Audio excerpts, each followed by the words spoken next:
여린 가지일수록 윗자리로 간다라는 제목으로 하나님 말씀 증거하도록 하겠습니다. 디모데후서는 사도 바울이 제일 마지막에 쓴 편지입니다. 그러니까 이거 쓰고 난 다음에 순교했거든요. 그러니까 죽기 직전에 했던 말이니까 핵심이 들어가 있을 것이고 또 진정성이 있을 것입니다. 전체적인 핵심은 사실은 1장 8절에 있습니다. 복음과 함께 고난을 받으라. 복음이 중요하다는 거죠. 복음이 뭡니까? 십자가가 복음이죠. 그러니까 십자가 위에 살라. 복음 증거하다가 살라. 그런 뜻입니다. 2장 13절까지는 이제 비유로 든 거죠. 어떻게 살아야 되느냐 하면은 병사같이 살아라, 경계하는 자같이 살아라, 농부같이 살아라. 그래서 복음 잘 증거해라. 그러니까 능력이란 게 뭐라 그랬습니까? 우리 세상에서 능력을 말할 때는 내 멋대로 하는 게 능력이죠. 우리 돈이 능력이라 그러잖아요. 왜 그래요? 돈 있으면 내가 하고 싶은 대로 다 할 수 있으니까. 근데 성경에서 말하는 능력은 그런 게 아니고 복음을 위해서 살 수 있는 게 능력이에요. 그러니까 복음을 위해서 살다 보면은 부끄럼도 당하고 고난도 당하지 않습니까? 근데 그 부끄러움을 능히 감당할 수 있고 고난을 피하지 않을 수 있는 힘, 그게 능력이에요. 그러니까 고난이 오더라도 계속할 수 있다, 그게 능력이라는 거예요. 여러분, 능력 받으면 복음에만 집중하는 인생을 살 수 있다라는 것입니다. 오늘 24절 이하에는 이제 그 다음 얘기인데, 우리가 복음이라는 것을 잘 증거하기 위한 좋은 그릇이 돼야 될 거 아닙니까? 우리가 그릇이 돼야 되는데 우리가 어떤 좋은 일꾼의 모습이 돼야 될 것인가, 그것을 우리에게 말해주고 있습니다. 일꾼의 자세인데 세 가지로 정리할 수 있습니다. 첫째는 다툼으로 하지 말라는 것입니다.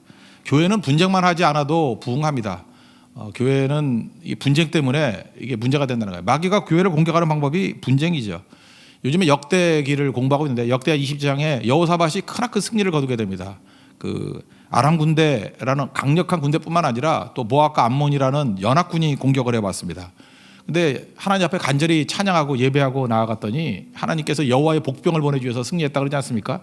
그러니까 성경에 나오는 여호와의 복병은 뭐냐? 딴 게 아니에요. 하나님께서 천사를 보내가지고 적들로 하여금 분열케 만드는 거예요. 그래서 아람과 모압과 암몬이 서로 싸우고 서로 죽여가지고 결국은 다 멸하게 되었다. 그러니까 우리가 예배를 통해서 예수 그리스도께서 하나가 되면 우리는 하나가 되고 적은 분열하게 된다는 거예요.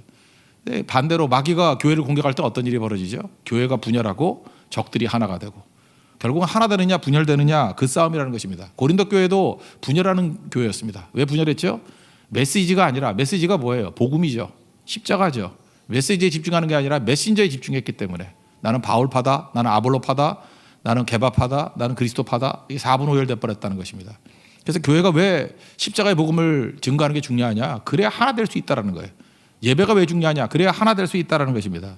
그래서 내가 사역을 할 때 분쟁하는 스타일로 해서는 절대로 안 된다는 거예요. 분쟁이 왜 일어납니까? 그 메신저에 집중하기 때문에 그렇다는 거예요. 그러니까 자기의 사욕을 따르는 그런 말들을 하기 때문에 그런 일이 벌어지게 된다는 것입니다. 14절 15절을 다 같이 읽겠습니다. 시작.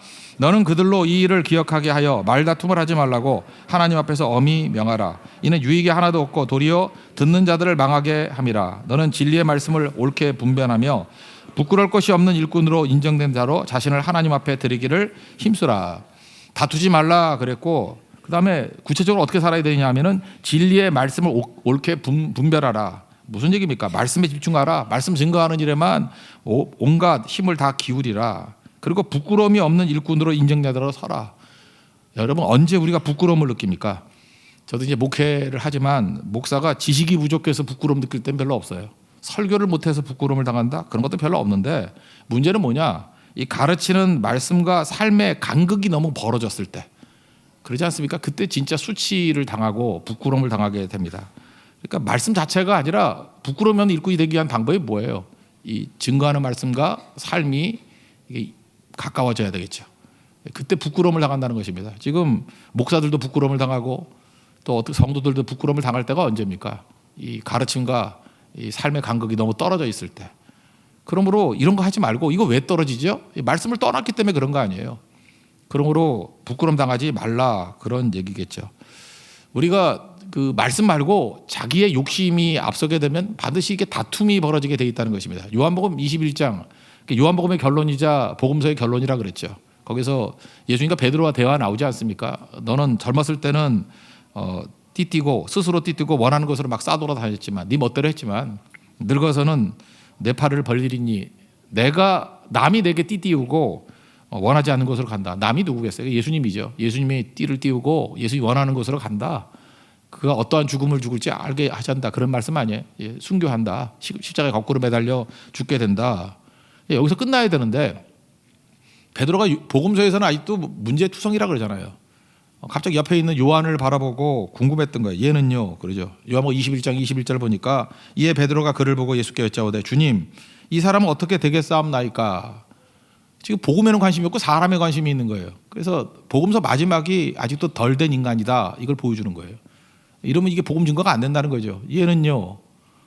그랬더니 예수님께서 사실은 그게 귀찮다는 거죠. 너나 잘해. 뭐 이렇게 말씀하신 건데 내가 올 때까지 그를 머물게 하고자 할지라도 내가 무슨 상관이 있느냐 그렇게 말씀하셨어요. 그러니까 무슨 얘기예요? 너나 잘하세요 그 얘기거든요. 다시 한번 읽어드릴게요. 내가 올 때까지 그를 머물게 하고자 할지라도 내가 뭘 하든지 간에 내가 무슨 상관이냐 그랬는데 베드로는 이게 독해력이 떨어져 가지고 나가서 뭐라고 떠들었냐 하면은 형제들에게 나가서 그 제자는 죽지 아니하겠다 하였으니 이거 뭐라 그러죠? 거짓말이죠. 베드로가 잘못 알아들어 가지고 걔는 안 죽는데 그래서 마지막 지금 시정해 주는 게 요한이 그렇게 말씀한 게 아니라는 거예요. 예수님의 말씀은 그가 죽지 않겠다 하신 것이 아니라 내가 올 때까지 그로 머물게 하고자 할지라도 내가 무슨 상관이냐 이렇게 말씀하셨다라고 하는 것으로 끝이 나요.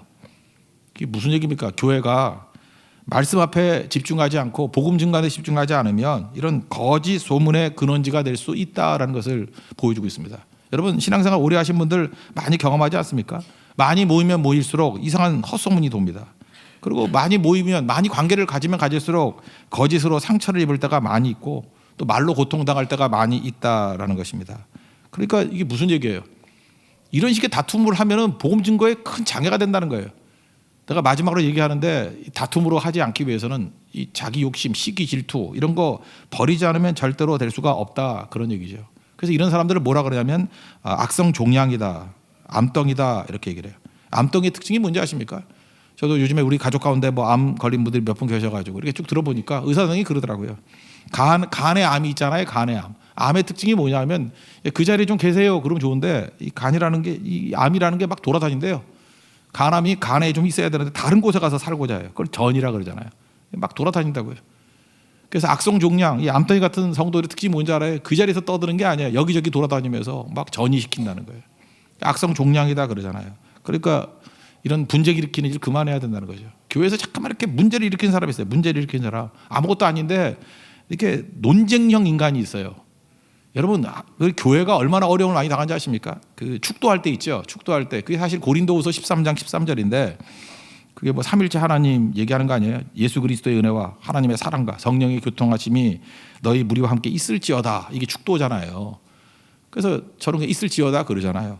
근데 또 이거 논쟁이 한참 벌어졌어요. 그죠? 목사의 손끝에서 무슨 축복이 나가는 거냐? 있을지어다. 이건 예수님만 할 수 있는 거지 인간이 하는 게 아니다. 그래서 있기를 축원하옵나이다 이렇게 해야 된다고. 여러분들 아무 관심도 없죠. 축도하기 전에 집에 가니까. 그러니까 있을지어다라고 하는 거는 그건 예수님만 할 수 있는 거고 인간은 그렇게 하면 안 되고 축원하옵나이다 이렇게 하는 것이 겸손한 거고 그걸 통해서 하나님이 일하신다는 것을 의탁해야 된다. 이거 갖고 또 굉장히 오래 싸웠어요. 있을지어다 교회와 축원하옵나이다 교회. 지금은 관심도 없지만 그죠? 이런 것들이 굉장히 많이 있었다는 거예요. 중세 때 보면요, 우리 성찬식 오늘도 저녁에 성찬식 하지 않습니까? 성찬식 할 때 포도주에 예수님의 거룩한 보혈의 피를 상징하는 거 아닙니까? 이게 거룩한 거라는 거예요. 근데 거기에 파리가 날아가다가 빠졌다라는 거예요. 그러면 그 거룩한 그 포도주가 이 보혈의 피가 이게 손상을 입은 거냐, 부정해진 거냐, 아니면 부정한 파리가 거룩해진 거냐, 이거 갖고 싸움 말이 벌어졌어요. 이게 말이 안 되는 거죠. 뭐 이런 거 갖고 엄청 싸워요. 그리고 교회 안에서도 이게 목회자들끼리 저하고도 대화를 나누다 보면은 요한계시록에 보면은 그 천년왕국이 나오잖아요. 천년왕국. 저는 개인적으로 뭐 내용을 잘 모르는 나중에 설명해 드릴게요. 저는 전천년설을 믿습니다. 근데 어떤 목사님들은 무천년설을 믿는 목사님도 있어요. 그죠? 저희 같은 교단인데도 불구하고. 그렇다고 그거 갖고 싸우지 않아요. 얘기 나누다가 그냥 거기서 스탑. 그죠? 뭐 전천년설을 믿던 무천년설을 믿던 천국 가는 지장 없어요. 그죠? 이게 전혀 문제 없는 거거든요. 근데 이거 가지고 뭐 교회를 분열하고 싸우게 만드는 것들 그게 문제가 되는 거죠. 그러니까 이 논쟁형 인간이 돼서는 안 된다는 거예요. 교회에서 분열하게 만드는 것들 가면 안 된다는 거죠. 일전에 제가 말씀드렸잖아요. 어떤 교회 분쟁하는 교회 목사님이 부임했는데 하도 궁금해서 물어봤다. 왜 싸우십니까? 그랬더니 다 이구동성으로 장로님들이 잘해보자고 뭐라 그랬다 그래요. 이제 잘하지 맙시다. 한 1, 2년 지나니까 교회 평화가 오니까 저절로 부흥하더라는 거 아니에요. 잘하는 것보다 우선이 뭐예요? 하나됨이에요. 잘하는 것보다 우선됨이 하나됨. 하나되는 것을 깨버리는 것은 아무리 잘한다 할지라도 다 죽고 난 다음에 잘해서 뭐 할 거예요? 아무것도 아니죠. 다툼으로 하지 말라는 거예요. 말다툼으로 하지 말라. 오늘 16절부터 18절까지 한번 읽겠습니다. 시작. 망령되고 헛된 말을 버리라. 그들은 경건하지 아니함에 점점 나아가느니 그들의 말은 악성 종양이 퍼져나간 것 같은데 그중에 후메네오와 빌레도가 있느니라. 진리에 관하여는 그들이 그릇되었도다. 부활이 이미 지나갔다 하므로 어떤 사람들의 믿음을 무너뜨리느니라. 실명까지 들면서 얘기하죠. 후메네오, 이 사람은 그 디모데전서 1장 20절에 또 나오는데 내가 사탄에게 내준 바 되었다라고 하면서 후메네오와 알렉산더가 있으니 이렇게 얘기를 해요. 후메네오 같은 사람이 교회를 분쟁케 만드는 사람인 것 같아요. 잠깐 다툼을 일으키는 사람 같은 모습. 그 사도 바울이 좋은 일에는 이름을 들먹이지만 나쁜 일에 이렇게 이름을 들먹이는 사람이 없는데 후메네오는 그 서신에서 2번이나 나와요. 아주 큰 문제가 있는 사람이었던 것 같아요. 여러분과 여러분의 가문이 후메네오 같은 가문 되지 않기를 원합니다. 그죠? 이게 분쟁이 아니에요. 하나 되게 만드는 거. 그래서 필요한 게 뭐죠? 복음과 함께 고난을 받으라. 말다툼으로 일하지 않고 분쟁케 하지 않는 우리 하나님의 종 되기를 바랍니다.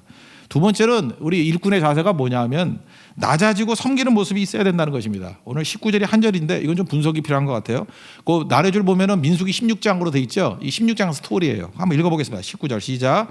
그러나 하나님의 견고한 터는 섰으니 인침이 있어 일렀으되 주께서 자기 백성을 아신다 하며 또 주의 이름을 부르는 자마다 불의에서 떠날지어다 하였느니라. 거의 기억이라고 되어 있어 민수기 16장 쭉 얘기가 나오죠. 민수기 16장은 고라 또 다단 아비람의 반역 사건이에요. 보통 고라 반역 사건 이렇게 얘기를 하는데 고라는 레위 자손입니다. 그리고 하나님의 그 언약궤를 옮기고 뭐 이러는 거 주로 했던 게 고라 자손이에요. 그다음에 아비람과 다단은 르우벤 자손입니다. 근데 주로 이제 고라가 주동이 됐죠. 고라가 주동이 돼서 그다음에 다단과 아비람이 반역을 일으킨 거예요. 근데 그냥 반역이 아니라 쿠데타 비슷한 건데 250명의 지휘관들, 엘리트 지휘관들이 동참했어요. 그러면서 그들이 얘기했던 게 뭐냐면 민수기 16장 3절을 보니까 굉장히 그럴듯한 메시지예요. 그러니까 이게 자기가 도전을 할 때 뭐 명분 없이 도전을 하지 않잖아요. 회중이 다 각각 거룩하고 여호와께서도 그들 중에 계시거늘. 그러니까 맞죠. 하나님의 백성께 다 거룩하죠. 그리고 하나님이 그들 중에도 계시잖아요. 뭐 안 계신 사람이 있어요? 다 말은 맞아요. 너희가 어찌하여 여호와 총회 위에 스스로 높이냐? 모세 너만 리더냐? 우리도 리더하면 안 돼? 이러면서 일어났다는 거예요. 반역을 일으켰다는 것입니다. 근데 여기서 모세가 참 그 자세가 좋죠. 부딪히지 않고 싸우지 않고 이 세력이 만만치 않았거든요. 하나님 앞에 엎드렸습니다. 엎드렸고 이렇게 설교했어요. 레위 자손들아, 고라 자손이죠. 너희가 너무 분수에 지나치도다. 분수 넘는 행동을 하고 있다. 레위인으로 섬기게 하심이 작은 일이 아니지 않느냐. 너 레위인으로 이렇게 섬기는 거 이게 작은 일이냐. 근데 왜 제사장의 직분을 구하느냐. 더 높아지려고. 자기가 생각할 때 더 높은 거 하려고. 그래서 반역을 일으켰다라는 것입니다. 계속된 도전과 하극상이 있었다는 거예요. 그래서 엎드려 기도해도 해결이 안 되는 거예요. 이게 계속 분쟁이 시작되는 거죠. 그때 마지막까지 참았는데 언제까지 참았냐면 하나님께서 참다 못해 야 고라와 니네 멤버들 다 모여 한 곳에 모여. 그리고 나머지는 다 떨어져 있어. 그러면서 누가 진짜 하나님이 인정하는 종인지를 얘기를 하는 거예요. 우리 다 알죠. 고라가 있던 그 멤버들 있던 거예요. 땅이 꺼져서 다 죽어버렸어요. 땅이 갈라져서 다 죽어버렸다고요. 그래서 여기에 지금 19절에 나오는 하나님의 견고한 터는 섰으니 이거 그거예요. 하나님이 인정하시는 사람은 견고한 터라는 거예요.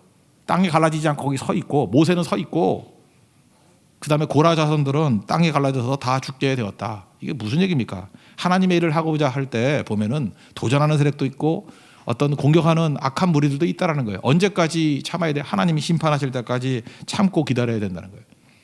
그게 쉬운 일이 아니라는 거죠. 그 다음에 백성들이 여기서 멈추는 게 아니에요. 나머지 백성들이 또 모세에게 또 항의하는 거예요. 이유가 뭐냐? 너 때문에 죽었다고. 너 때문에 이거 땅이 갈라져서 우리 고라 자손과 많은 사람 죽었다고. 모세 편 안 들어요. 백성들이 또 거기 죽은 사람 편을 들고 있다라는 거예요. 그래서 민수기 16장 48절 보니까 죽은 자와 산 자 사이에 섰을 때 연병이 그치네. 하나님이 전염병을 보냈어요. 그럴 때 또 다시 모세가 어디까지 서요? 죽은 자와 산 자 사이. 이게 무슨 뜻입니까? 목숨의 위기 앞에 죽을 위기 앞에까지 서서 중보기도 했다는 거예요. 살려달라고. 그래서 전염병을 죽은 사람이 14,700명. 그러니까 이 고라 사건으로 인해서요 14,700명이 죽게 되었다는 것입니다. 그러니까 하나님의 일을 할 때 뭐 평탄함만 있는 게 아니라는 거예요. 온갖 이런 분쟁할 일들이 많이 있을 때 모세가 했던 행동이 뭐예요? 자기가 판단 내리지 아니하고 자기가 결정 내리지 않고 엎드림을 통해서 하나님의 직접적인 심판으로 14,700명이 죽고 해결됐다라는 거예요. 하나님이 정말 여기까지 가야 된다는 거예요. 이렇게 겸손하고 섬기는 종이 돼야 된다는 것입니다. 온유가 뭐예요? 하나님이 심판하실 때까지 참는 거. 그래서 민수기 12장 3절에 나오잖아요. 온유란 말이 처음 나오는데 거기서는 또 뭐 아론하고 미리암이 막 대드네. 뭐 너만 그러냐. 하여튼 모세가 모든 사람이 존경했던 지도자가 아니에요. 뭐 자기 형제들까지 공격했다고. 그럴 때 모세가 온유함이 지면에 있는 모든 사람보다 더하더라. 왜 그러죠? 그 자기가 구스 여인하고 결혼했다고 막 맘먹으니까 하나님이 진노하실 때까지 참는 거죠. 그때 미리암이 나병 걸리고 문둥병 걸리고 그러지 않습니까? 또 기도했을 때 치유받고. 그러니까 하나님이 할 때 이렇게 칭찬만 듣고 박수만 받는 게 아니라는 거예요. 막 온갖 공격이 있고 막 도전이 있고 그렇다는 거예요. 그때 자기 힘 갖고 치려고 그러면 안 되고 모세같이 엎드려야 된다는 거예요. 엎드리고 참고 그게 온유거든요. 그럼 언제 심판이 있다고요? 하나님 직접 심판한다는 거예요. 땅에 갈라져 죽여버리든지 아니면 전염병으로 14,700명을 죽이든지 하나님이 판단하신다는 거예요. 이게 선악과죠. 내가 판단하는 게 아니고 선악의 판단은 하나님이 하신다. 이게 쉽습니까? 그렇지 않죠. 여기까지 가는 모습이 꼭 있어야 된다라는 것입니다. 그래서 23절부터 25절까지 온유함에 대한 설명입니다. 다 같이 읽겠습니다. 시작. 어리석고 무식한 번련을 버리라. 이에서 다툼이 나는 줄 알미라. 주의 종은 마땅히 다투지 아니하고 모든 사람에 대하여 온유하며 가르치기를 잘하며 참으며 거역한 자를 온유함으로 훈계할지니 혹 하나님이 그들에게 회개함을 주사 진리를 알게 하실까 하며 그들로 깨어 마귀의 올무에서 벗어나 하나님께 사로잡힌 바 되어 그 뜻을 따르게 하실까 함이라. 온유함이 있어야 이렇게 반항하는 사람이라 할지라도 나중에 건진받고 죽게 돌아오는 부분이 있다라는 것입니다. 저도 사역을 하다 보면 또 저도 그렇고 많은 사람들이 연약하지 않습니까? 어떨 때는 막 자기가 할 수 있는 걸 다 토해낼 때가 있고 말해버릴 때가 있고 그래요. 그리고 다시 하나님 앞에 엎드려 기도할 때 참 부끄럽죠. 그때 뭐 이런 음성이 드는 것 같아요. 이제 시원하냐? 이제 후련하냐? 하나도 시원하지 않고 하나도 후련하지 않아요. 문제 더 벌어져요. 근데 엎드려서 하나님께 맡길 때 하나님이 해결하실 때 부작용이 없어요. 하나님이 도와주실 때는 근심을 겸하여 주지 않아요. 하나님이 일하실 때는 부작용이 없어요. 회전하는 그림자도 없다. 그러니까 부작용이 전혀 없는 모습이 있다는 것입니다. 그러니까 주님 의지하고 나가는 모습이 있어야 된다는 거예요. 그래서 교회는 언제나 지도자가 되려고 하는 사람, 이게 잘 섬기는 사람일수록 낮아져야 돼요. 낮아지는 모습이 있어야 된다는 것입니다. 요한복음 15장에 보면 포도나무 비유가 나오죠. 예수님이 포도나무고 우린 가지라고. 근데 이거를 교회론이다 이렇게 얘기하는 사람도 있고 또는 일꾼론이다 이렇게 얘기하는 사람이 있어요. 그 요한복음 15장 5절 보니까 나는 포도나무에 너희는 가지라. 내가 그 안에 그가 내 안에 내가 그 안에 거하면 사람이 열매를 많이 맺나니 나를 떠나서는 너희가 아무것도 할 수 없느니라. 이게 왜 교회론이고 이게 일꾼론이냐면 모든 나무들의 공통점이 있습니다. 공통점이 뭐냐면 나무가 있어요. 줄기가 나와요. 줄기가 하나 나와. 이게 첫 줄기죠. 첫 줄기니까 제일 강한 줄기겠죠. 첫 줄기가 제일 오래되니까 강한 줄기가 아니에요. 그 다음에 시간이 지나서 두 번째 줄기가 나와요. 두 번째 줄기가 첫 줄기 밑에 나와요? 위에 나와요? 나무 안 키워봤어요? 첫 줄기가 나오면 그 위로 나와요. 위로 나오면 좀 연약한 나무가 위로 나오잖아요. 그 다음에 세 번째 줄기가 나와요. 그러면 세 번째 줄기가 첫 줄기 밑에 나와요? 위로 나와요? 두 번째 줄기보다 더 위로 나와요. 그래서 대부분 나무가 보면 이렇게 바오밥 나무 빼놓고는 삼각형 같이 되죠. 그죠? 밑에 나무가 밑에 가지가 두껍고 위로 갈수록 작은 여린 가지가 쭉 나오게 된다는 거죠. 이게 교회라는 거예요. 교회에서 먼저 된 자들이 해야 될 일이 뭐냐? 큰 가지는 위로 가는 게 아니에요. 큰 가지는 밑가지가 돼야 된다는 거예요. 큰 가지가 강한 가지잖아요. 강한 가지는 밑가지가 돼야 된다는 거예요. 전체를 받쳐주는 밑받침이 되어줘야 된다는 거예요. 그게 교회입니다. 하나님께서 우리에게 이제 일꾼으로 부르시고 그렇잖아요. 그래서 하나님 앞에 먼저 부르심 받은 사람들, 강한 자들, 또 첫 번째 가지인 사람들 위로 가면은 나무 꺾여요. 무너져 버린다고. 근데 많은 순간에 자꾸만 우리가 먼저 된 자다 그러면서 위로 하다 보니까 나무가 꺾여버리고 부담스럽고 분란이 일어나게 된다는 것입니다. 교회 원리는 나무 하나 키워 보십시오. 내가 어떤 가지인지를 물어보라고요. 내가 하나님 앞에서 은혜 많이 받은 첫 번째 가지입니다. 내가 하나님께 축복 많이 받은 제일 강한 가지입니다. 그 밑가지가 돼야 돼요. 여린 가지일수록 윗가지가 돼야 된다. 위쪽으로 가야 된다고. 그게 교회입니다.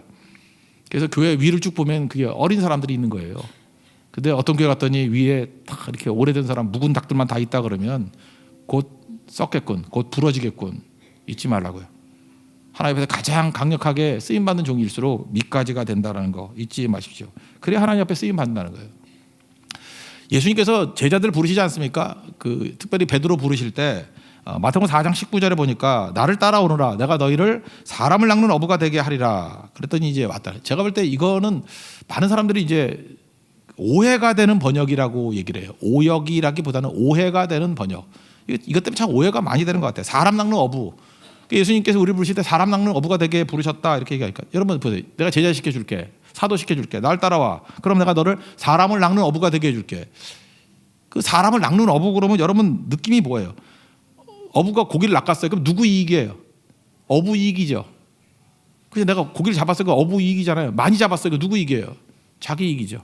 그래서 목사들은 착각하는 것 같아요. 이렇게 막 사람을 많이 낚으면은 막 교인들이 많이 늘어나가면 혜택도 늘고 지 편하게 살 줄 알고 좋은 혜택 받고 또 어디 가서 자랑하고 뭐 그러니까 사람 낚는 어부라고 그러면 누구만 좋은 거예요?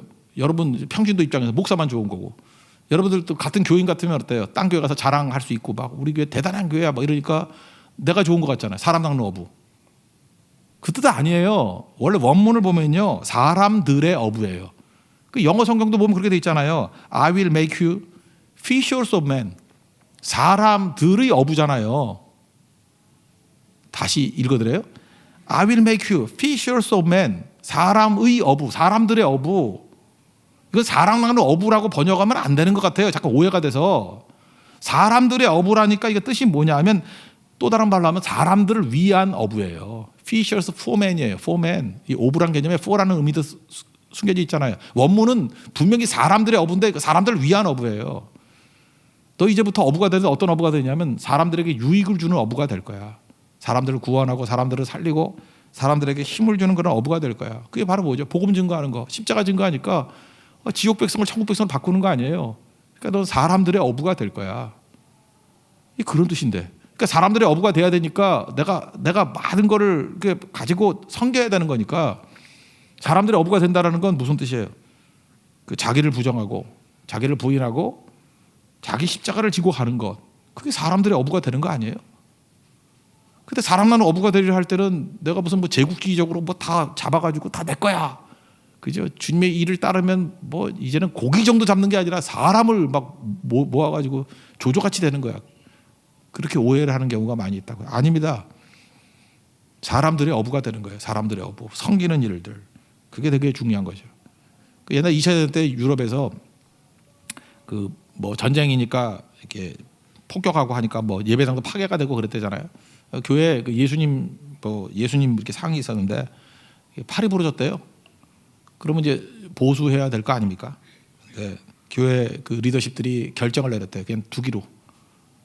그리고 그 밑에다가 팻말 하나 붙여놨대요. 뭐라고 붙였냐면 예수님은 당신의 손이 필요합니다. 그래서 부러진 손 때문에 더 은혜가 넘쳤대요. 교회가. 예수님 손이 부러진 거 이제 당신은 예수님 손이 돼야 됩니다. 그런 뜻이죠. 그래서 더 헌신했다고. 우리에게도 바로 이런 모습이 있어야 된다고 생각을 합니다. 그죠? 사람들은 어부돼서 내가 유익을 얻는 게 아니라 사람들을 위한 사람들의 어부가 되는 거예요. 이게 우리가 주께 부르심이면 일꾼들의 자세라는 것입니다. 그리고 세 번째는 쓰임받는 그릇이 되는 건데 깨끗한 거죠. 20절과 21절 읽겠습니다. 시작. 큰 집에는 금 그릇과 은 그릇뿐 아니라 나무 그릇과 질 그릇도 있어 귀하게 쓰는 것도 있고 천하게 쓰는 것도 있나니 그러므로 누구든지 이런 것에서 자기를 깨끗하게 하면 귀히 쓰는 그릇이 되어 거룩하고 주인의 쓰심에 합당하며 모든 선한 일에 준비함이 되리라. 우리는 알게 모르게 내가 무슨 그릇인지 관심이 많잖아요. 뭐 우리나라 요즘에 무슨 뭐 수저 얘기하잖아요. 금수저, 은수저, 뭐 흑수저 이렇게 얘기해서 그것도 사실은 뭐 자기들이 자조적으로 얘기하지만 그 좋은 접근 아니죠. 무슨 수저가 뭐 중요해. 그릇이 교회에도 뭐 금그릇, 은그릇 뭐 이렇게 얘기를 해요. 전부 다 이게 구분 안 해서 그렇지. 만약에 제가 목사가 이렇게 생각해요. 얘는 금그릇, 얘는 은그릇, 여기는 질그릇, 나무그릇. 뭐로 따질까? 뭐 교회 많이 나오고 성교 많이 가는 거 뭐로 따질까요? 교회. 눈에 보이는 걸로.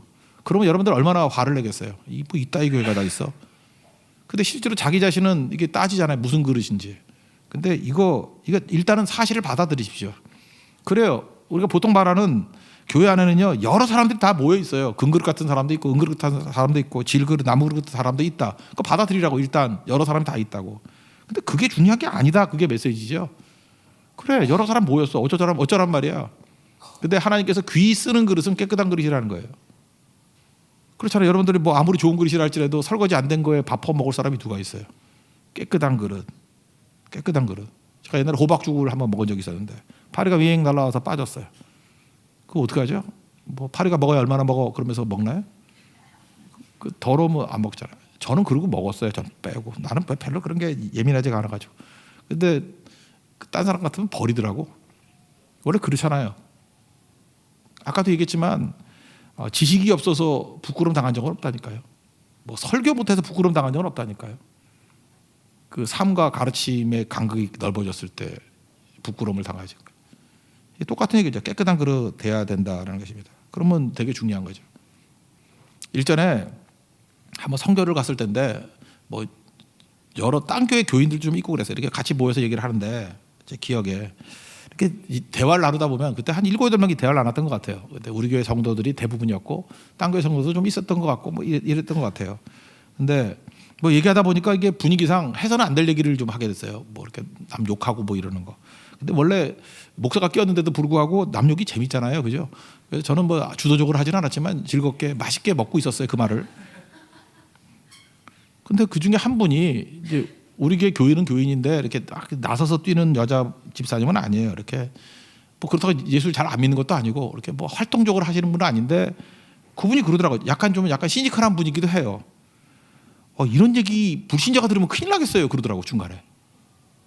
그 순간에 남 욕하는 게 딱 멈췄어요.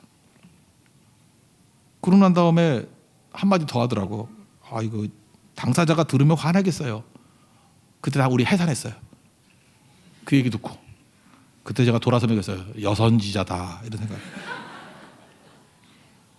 우리가 그렇게 악합니다. 그죠? 맨날 설교하고 그러는 사람도 남 욕하는 거 즐겁게 하고 나는 안 하고 듣기만 했잖아요. 뭐 똑같은 얘기죠. 이런 개쓰레기 같은 인생들이 믿는 사람들의 모습이라는 거예요. 그러니까 이 복음 증거에도 얼마나 장애가 되겠습니까? 이것뿐만 그러겠어요. 뭐 온갖 것들 하나님 앞에서 깨끗한 그릇 될 때 주님이 사용해 주신다라는 거. 우리가 은혜의 강물이 흘러야지 구정물이 흐르면 안 되겠죠. 그래서 결국은 복음이 능력이 없는 게 아니라 그릇이 더러운 거예요. 그릇이 맨날 쓸데없이 자기 자존심 때문에 다툼 일으키고, 그죠? 맨날 높아지려고 그래가지고 자기 주장하다가 교만해서 아무 일도 안 되고 맨날 위까지 하다가 교회나 부러뜨리고 더러워서 쓰임 받지 못하고, 그게 다 우리의 문제라는 것입니다.